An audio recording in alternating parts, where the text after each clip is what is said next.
चलो देखो बच्चों, मैं आप लोगों को कल 17 तक बताया था। अब ये 18 बताता हूँ, एक्सरसाइज 5.1 का। देखो इसमें क्या पूछा है, for what value of lambda the function f of x is equal to lambda x square minus 2x if x less than equal to 0 or for x plus 1 is greater than equal to 0 and x equal to 0 continuous है तो lambda का value क्या होगा। तो देखो सबसे पहले आपको क्या करना है कि आप ये फाइंड करना है कि किस पॉइंट पर फंक्शन जो है वो कंटीन्यूअस है। तो एट x इक्वल टू 1 0 पे वो क्या है, वो कंटीन्यूअस है। तो देखो फंक्शन कंटीन्यूअस है मतलब आपको left hand limit, right hand limit और एक पॉकेट वो तीनों क्या होंगे, इक्वल हो। वो पहले से बोल चुके हैं कंटीन्यूअस है। तो सबसे पहले एट x इक्वल टू 0 के लिए आप लेफ्ट हैंड लिमिट निकालो, राइट हैंड लिमिट निकालो और फिर तीनों को क्या करो, कंपेयर करो। तो देखो एट x इक्वल टू 0 पे लेफ्ट हैंड लिमिट कैसे निकलता है, बताओ ना। लेफ्ट हैंड लिमिट, तो लेफ्ट हैंड लिमिट को रिप्रेजेंट कैसे करते हैं, x tends to 0 negative f of x। अब बात यहाँ पे आती है कि लेफ्ट लिमिट में जो फंक्शन होता है वो कौन से फंक्शन को करते हैं। तो आपको देखना होता है कि लेफ्ट लिमिट में जो फंक्शन हम रखते हैं ना वो x छोटी वाली फंक्शन रखते हैं। x छोटी के लिए x छोटी होनी चाहिए उस पॉइंट से वाली फंक्शन हम f ऑफ x में रखते हैं। तो देखो x लेस इसमें इसमें और x ग्रेटर इसमें, तो लेफ्ट लिमिट जो फंक्शन को करेंगे ना क्या हो जाएगा। तो यहाँ पे क्या हो जाएगा समझना, limit x tends to 0 negative f of x हो जाएगा lambda x square minus 2x। अब यहाँ पे देखो जैसे ही हम 0 नेगेटिव तो आप डायरेक्ट 0 पुट नहीं करना। 0 नेगेटिव का ये मतलब होता है कि 0 से छोटी कौन सी वैल्यू होगा वो आपको मालूम नहीं है। तो सबसे पहले आपको क्या करना है कि जो x टेंड्स टू 0 नेगेटिव है ना तो उसको आप हटाना है। तो वो कैसे हटता है, लॉजिक है, क्या तरीका है, लिमिट h टेंड्स टू 0 करना। जब आप h टेंड्स टू 0 करेंगे ना तो x के प्लस में आपको रखना होगा 0 माइनस h। मैं आप लोगों को बताया था कि लेफ्ट लिमिट में जब हम जो पॉइंट पे जो नेगेटिव होता है उसको हम हटाते हैं ना तो a माइनस h पुट करते हैं। यहाँ पर पॉइंट 0 है तो 0 माइनस h पुट करेंगे। देखो जैसे ऐसे लैम्डा 0 माइनस h का होल स्क्वायर माइनस 2x और x की प्लेस यहाँ भी पुट करेंगे, यहाँ भी पुट करेंगे, यहाँ पे होगा 0 माइनस h ऐसे। अब समझना, अब यहाँ पे आपको क्या करना है, टैकिंग लिमिट करना है। क्या करना है, टैकिंग लिमिट। जब हम यहाँ पे जो x टेंड्स टू 0 है ना इस पूरे फंक्शन में रखेंगे तो देखो आपको क्या मिलेगा। तो यहाँ आप टैकिंग लिमिट करेंगे ना, जो लिमिट्स का वैल्यू है वो यहाँ पे पुट करेंगे ना। देखो जब यहाँ पे करेंगे तो आपको क्या मिलेगा, देखो समझना, आपको क्या मिलेगा, लैम्डा 0 माइनस 0 का whole square minus 2 into 0 minus 0 plus. देखो लैम्डा क्या मिलेगा, 0 माइनस 0, आपको क्या मिलेगा, lambda into 0 is equal to 0। ये आ गया लेफ्ट हैंड लिमिट। देखो लेफ्ट हैंड लिमिट का वैल्यू क्या है, लेफ्ट हैंड लिमिट का वैल्यू आपका आ गया देखो 0। ये इक्वेशन फर्स्ट। अब आपको राइट हैंड लिमिट निकालना है। देखो अब आपको निकालना है राइट हैंड लिमिट। इसके लिए 0 के लिए limit x tends to 0 positive f of x। अब समझना राइट हैंड लिमिट में जो फंक्शन लेते हैं ना वो x ग्रेटर होना चाहिए उस पॉइंट से। तो देखो x ग्रेटर कहाँ पे है, तो x ग्रेटर के लिए जो फंक्शन क्या है 4x प्लस 1। तो यहाँ पे जब राइट हैंड लिमिट आप निकालेंगे ना तो यहाँ पे फंक्शन क्या आपको करेंगे, और limit x tends to 0 positive यहाँ पर हो जाएगा 4x प्लस 1। और फिर देखो जब हम 0 नेगेटिव में a माइनस h, 0 पॉजिटिव में a plus h, a means क्या है, पॉइंट है, यहाँ पे पॉइंट क्या है 0। तो x टेंड्स टू 0 पॉजिटिव जब हम इसको रिमूव करेंगे तो लिमिट h टेंड्स टू 0 या x के प्लेस में आपको 0 प्लस h रखना होगा प्लस 1। फिर आप जो लिमिट का जो वैल्यू है ना वो रखो। तो लिमिट का वैल्यू कितना 0 है, लिमिट टैकिंग लिमिट करेंगे टैकिंग लिमिट। जब आप टैकिंग लिमिट करेंगे ना तो क्या मिलेगा 4 into 0 plus 0 plus 1, तो क्या मिलेगा आपको 4 into 0 plus 1 is equal to 0 plus 1 is equal to 1। अब देखो अब आप लोग निकालना है f of 0, f of 0 मतलब होता है वैल्यू ऑफ फंक्शन।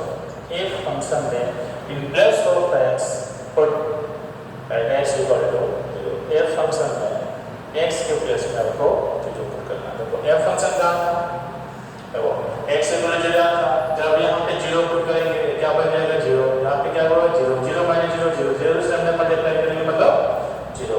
तो देखो f ऑफ 0 आ गया। बट हम लोग को गिवन में क्या दिया हुआ था कि at x equal to 0 f of x is continuous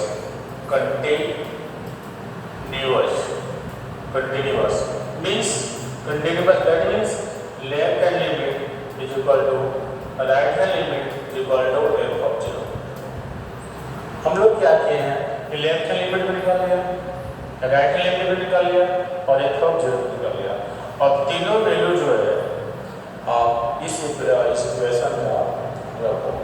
जब आप रखोगे ना तो देखो लेफ्ट हैंड लिमिट आपका कितना है, तो देखो लेफ्ट हैंड लिमिट आया था 0, ये हो गया 0, राइट हैंड लिमिट क्या आ गया 1 और ये वैल्यू फंक्शन क्या आ गया 0।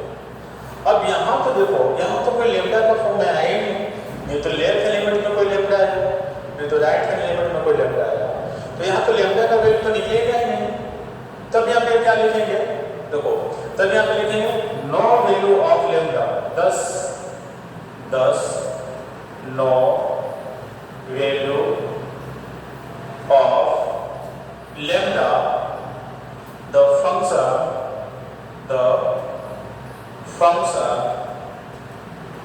Is continuous at x equal to। देखो यहाँ पे लेम्डा का वैल्यू फाइंड ही नहीं होगा, क्यों कि जब हम लोग एलएचएल निकाले तो इसमें लेम्डा का फॉर्म में नहीं आया, कुछ भी नहीं आया।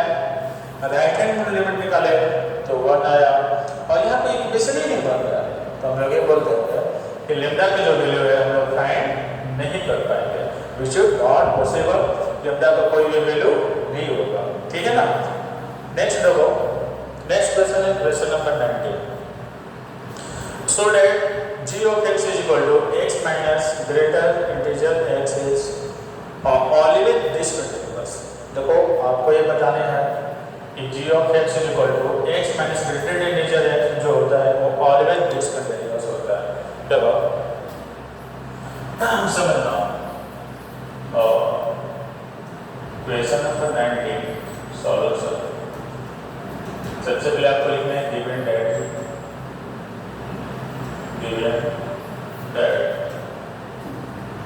g of x is equal to x minus greater integer x। ये आपको प्रूव करना है कि एनी इंटीजर पर जो फंक्शन है ना वो ऑलवेज क्या होता है डिस्कंटिन्यूअस होता है। तो देखो अब यहाँ पे कोई पॉइंट नहीं दिया हुआ है, तो हम लोग मान लें कि c जो है फंक्शन को दिया हुआ है। मैं आपको बताया था कि जब फंक्शन है और पॉइंट है तो कंटिन्यूअस कैसे प्रूव करना है। फंक्शन और दिया हुआ है लेकिन पॉइंट नहीं दिया हुआ है तो कंटिन्यूअस कैसे प्रूव करना है। तो वहाँ पे एक हम पॉइंट मान लेते हैं c, पॉइंट क्या मान लेते हैं c। देखो यहाँ पे पॉइंट माना let c be the any point of integer. यहाँ पे इंटीजर इसलिए लेट किया, देखो वहाँ पे लोग रियल नंबर लेट करते थे, यहाँ पे इंटीजर इसलिए दिया कि ये जो फंक्शन है ना ग्रेटर इंटीजर फंक्शन है और आपको बोला कि ये प्रूफ करें कि किसी भी इंटीजर पे ये जो फंक्शन है ना वो हमेशा डिसकंटिन्यूअस होगा। तो देखो मान लिया अब यहाँ पे लिखो अगर c पे कंटिन्यूअस होगा तो हम लोग बोलेंगे कि जो फंक्शन है किसी भी इंटीजर पे वो कंटिन्यूअस होगा। अगर c पे डिसकंटिन्यूअस होगा तो अपन ये बोलेंगे कि जो फंक्शन है किसी भी इंटीजर पे और डिसकंटिन्यूअस होगा। तो देखो यानी को now f of x g of x g of x is continuous at x equal to c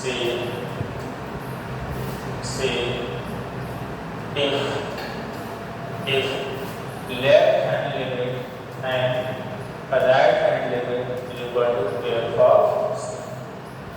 f of इस फंक्शन का हम लेफ्ट हैंड लिमिट निकालेंगे, राइट हैंड लिमिट निकालेंगे और एच से निकालेंगे।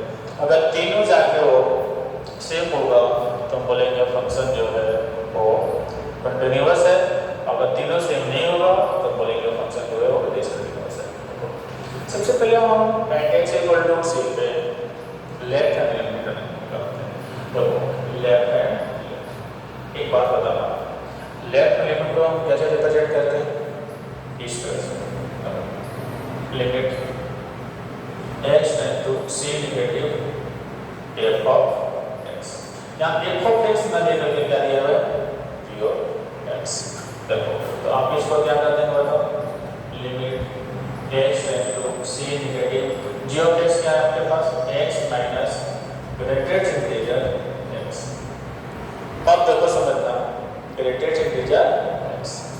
अब यहाँ पे हम जैसे ही आपको भी बताया था कि c नेगेटिव या पॉइंट का नेगेटिव हटाते हैं तो a माइनस h करते हैं और आगे चल में a प्लस h करते हैं। a क्या है? पॉइंट है। यहाँ पे पॉइंट क्या है? c।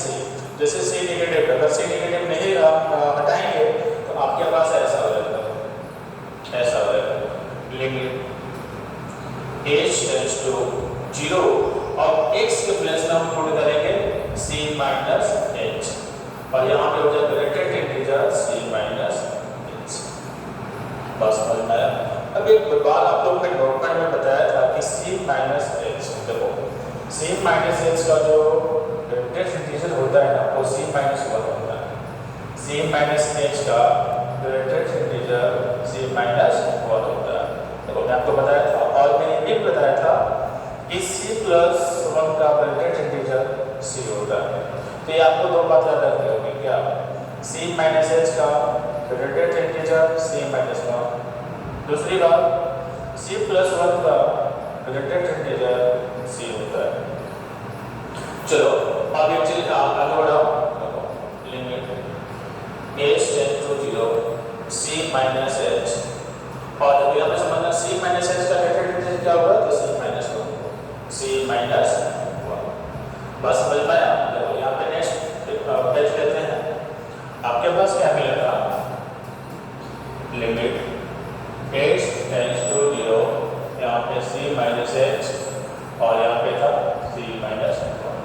अब इसको सॉल्व करो, जब आप इसको सॉल्व करेंगे ना आपको में से लिमिट h टेंड्स टू 0 अच्छे से लिखते हैं। Hello, limit h tends to 0 c minus h। अब देखो ब्रैकेट के बाहर माइनस है, अगर ब्रैकेट के बाहर माइनस है तो अंदर वाला साइन चेंज हो जाता है। यहाँ पर आपको क्या हो जाता है? c प्लस 1, c से c कैंसिल, आपको क्या मिलेगा? Limit h tends to 0 c plus 1। जब आप एडिंग लिमिट करेंगे, जब आप लिमिट का वैल्यू रखेंगे ना तो आपको क्या मिलेगा? 0 और ये कैंसिल हो गया ना 1 में, यहाँ पे ये बचेगा, यहाँ पे ये बचेगा और माइनस h प्लस 1 बचेगा। ठीक है, जब आप यहाँ पे टैगिंग लिमिट करेंगे ना, टैगिंग लिमिट करेंगे, जब लिमिट का वैल्यू रखेंगे तो minus 0 plus 1 is equal to 1 है। अब समझना, अब हम लोग राइट हैंड लिमिट निकालेंगे इसका। Right hand equal to 0 right hand limit x tend to c positive f of x. यहाँ पे एफ ऑफ एक्स क्या दिया हुआ है, सी ने positive f of x minus greatest integer x दिया हुआ है। और समझना यहाँ पे जब हम यहाँ पे लिमिट हटाएंगे ना, सी पॉजिटिव दिया होगा तो एच टेंड्स टू 0 और सी प्लस एच, और यहाँ पे greatest integer c plus h. तो मैं आपको दो बार बताया था, सी माइनस वन का सी माइनस एच का greatest integer C minus one और सी प्लस एच का ग्रेटेड इंटीजर सी होता है। देखो सी प्लस एच का greatest integer C minus H का greatest integer C minus one. देखो next limit H tends to 0 C plus H और इसका हो जाएगा सी। आगे सॉल्व करो, देखो limit H tends to 0 C plus H minus H, cancel क्या मिलेगा आपको, लिमिट एच टेंड्स टू 0 मिलेगा एच। अब आपको क्या काम करना है, देखो समझना। अब हम जब आप लिमिट का वैल्यू रखेंगे ना, लिमिट का जब आप वैल्यू रखेंगे तो आपको क्या मिल जाएगा, एच का वैल्यू रखेंगे तो आपको क्या मिलेगा 0। देखो लेफ्ट हैंड लिमिट कितना आया था 1, राइट हैंड लिमिट कितना आया 0। तो आप एफ ऑफ सी मत निकालें, तो आपको तीन चीज चाहिए, left hand limit, right hand limit, value of function. तो दो चीज अगर इक्वल है तो तीसरा निकालना, अगर इक्वल नहीं है तो आप यहीं से भी लिख सकते हो, क्या लिख सकते हो, अगर इस तरह से since left hand limit not is equal to right hand limit, so f of x is discontinuous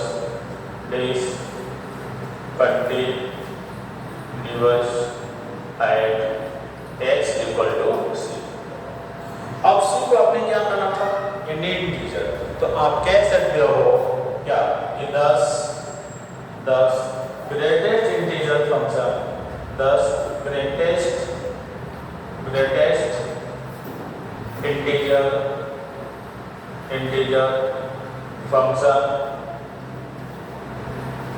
function is always discontinuous,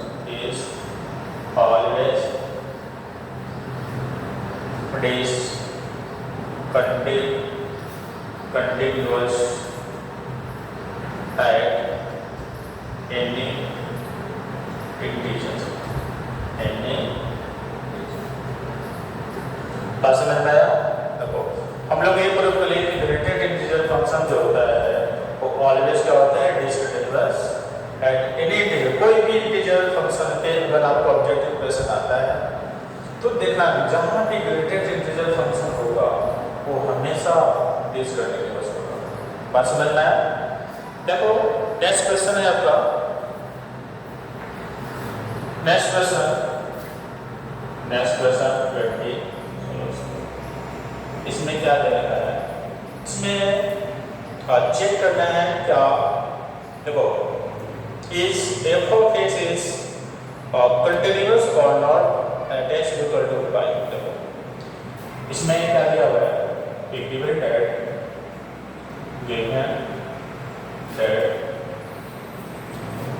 F of x equal to x square minus sine x plus 5 और दिया हुआ है x equal to 5। एक continuous है या नहीं आपको proof करना है। चलो समझना, मैं आपको बताया था कि जब आपको फंक्शन दिया हो और एक पॉइंट दिया हो, अगर उस पॉइंट का कंडीशन नहीं हो, कंडीशन इन द सेंस कि उस पॉइंट का लेफ्ट राइट और इक्वल टू तीनों नहीं दिया हो, तो उस पॉइंट पे ना आप डायरेक्ट फंक्शन का मेथड लगाना। जैसे देखो एक फंक्शन है और एक पॉइंट है, एक्स इक्वल टू 5 है, इसके लिए ना आपको 5 के लिए कंडीशन नहीं है तो आप डायरेक्ट मेथड में आपको बताया था क्या, देखो F of x is continuous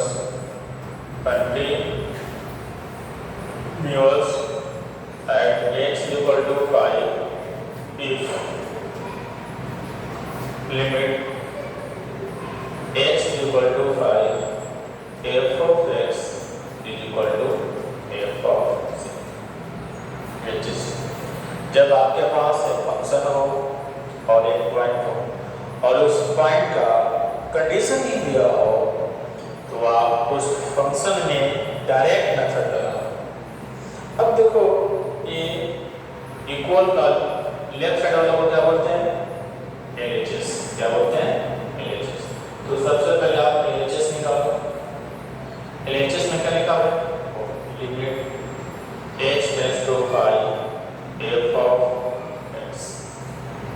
फिर क्या मिलेगा आपको? देखो फिर क्या देखो वैसे निकालते हैं limit x tends to 5 f of x क्या आपके पास x square minus sin x plus 5। अब देखो यहाँ पे तो डिनोमिनेटर कुछ है नीचे कुछ है नहीं, तो अपन सोचने की बात तो है नहीं, 0/0 फॉर्म तो बन नहीं रहा है, इंडिटरमिनेट फॉर्म तो बन नहीं रहा है। तो आप जो यहाँ पे है ना x इक्वल टू 5 है, x इक्वल टू 5 नहीं है, सॉरी x इक्वल टू 5 नहीं है, x equal to 5, x equal to क्या है 5, x इक्वल टू क्या है 5, यहाँ पे भी x इक्वल टू क्या है 5।